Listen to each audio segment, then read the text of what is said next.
Gabi ng Misteryo. Itong nasa likod ko,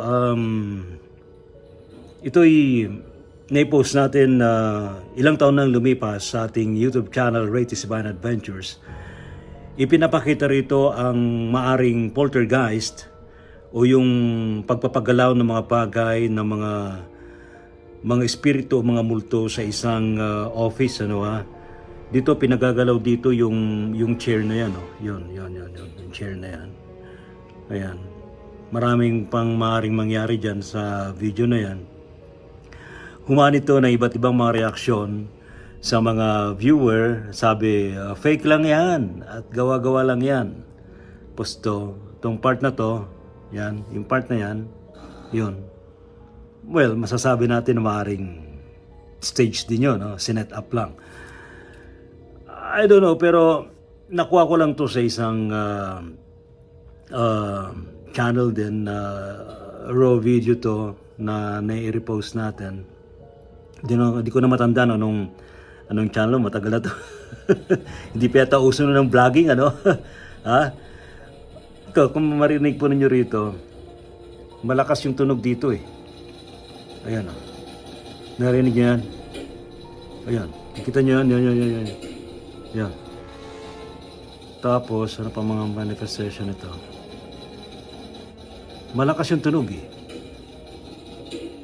Oh, may lumalagabog. Tingnan natin. Yun, yung pintuan biglang nagsara. Well, baka may nagsara. Di natin alam, pero pwede rin gawin yun ng poltergeist, actually. Ito, paano masasabi yan? Di ba? Paano masasabi na gawa-gawa lang yan? Alright. Ano pang pinapakita rito sa video na to? Yun. Biglang may... Saan ba galing yun? Ha? Wala naman tao, di ba? Hindi natin mabuti. Nire-review ko na rin to. Tama-tama itong ating topic sa Gabi ng Misteryo about poltergeist.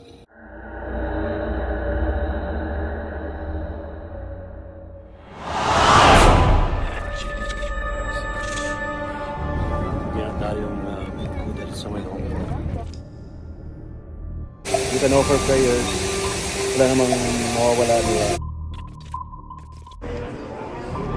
Flowers. They also burn incense. Diplomat Hotel? La North Cemetery.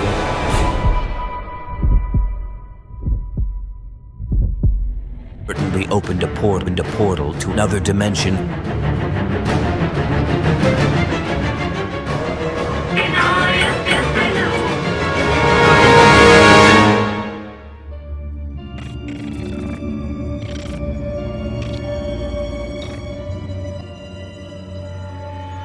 Mga kamisteryo, ngayong gabing ito pag-usapan natin tungkol sa poltergeist.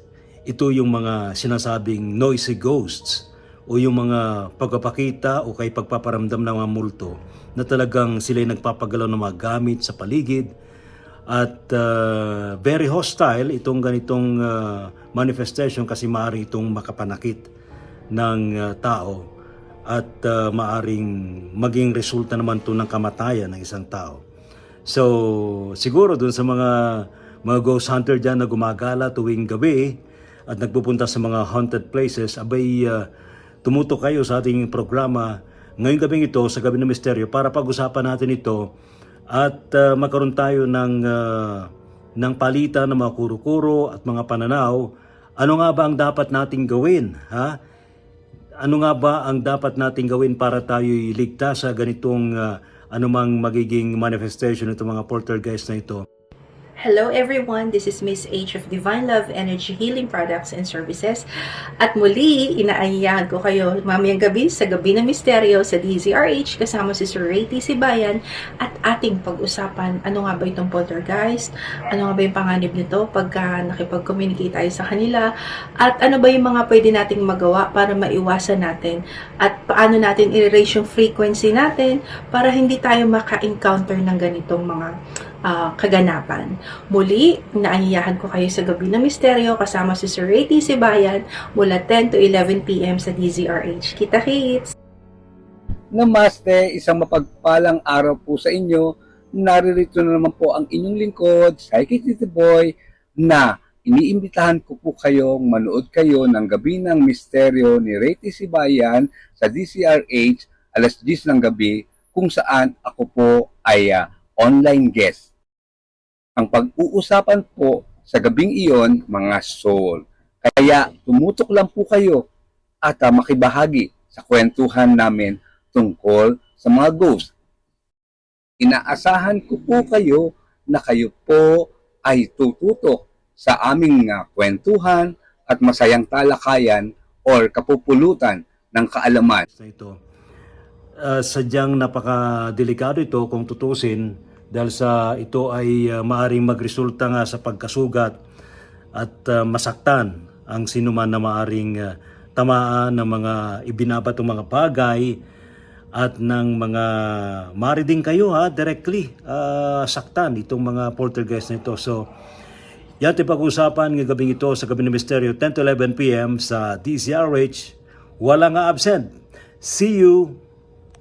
Pagkakaiba daw ho yung mediumship sa sinasapian. Talagayang kababalaghan, pananaliksik sa kapangyarihan ng isipan, pagpapakita ng mga nilalang, inyong matutunghayan sa Gabi ng Misteryo. Kasama si Ray Sibayan tuwing Sabado, alas 10 ng gabi sa DZRH Radio, DZRH TV at DZRH Online.